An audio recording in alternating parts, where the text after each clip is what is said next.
Break नंतर बातमीपत्रात आपलं पुन्हा एकदा स्वागत। वाल्मिक कराड शरण आल्यानंतर धनंजय मुंडे कुठे आहेत, माध्यम समोर का येत नाहीत याची चर्चा रंगली आहे आणि त्याच पार्श्वभूमीवर धनंजय मुंडे यांच्या मुंबईतील बंगल्याबाहेरून आढावा घेतलाय आमचे प्रतिनिधी सागर कुलकर्णी यांनी। बघूया।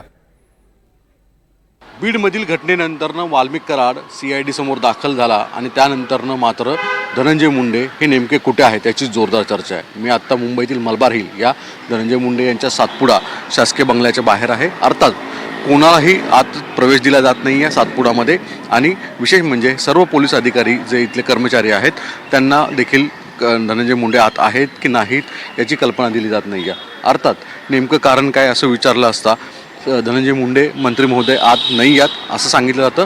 त्यांचा कोणतेही PA किंवा कोणीही आत नाही आहे असं बंगल्यात सांगितलं जातं। धनंजय मुंडे हे मुंबईत आहेत का, मुंबईच्या बाहेर आहेत का?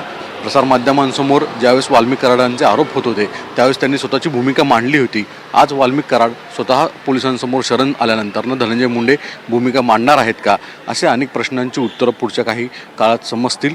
तुर्तास तरी धनंजय मुंडे प्रसारमाध्यमांपासून किंवा त्यांच्या शासकीय बंगल्यापासून दूर आहेत, ते नेमके कुठे आहेत असा अनेक प्रश्न उपस्थित होताना दिसतोय। व्हिडिओ जर्नलिस्ट गौरवसह सागर कुलकर्णी, NDTV मराठी, मुंबई।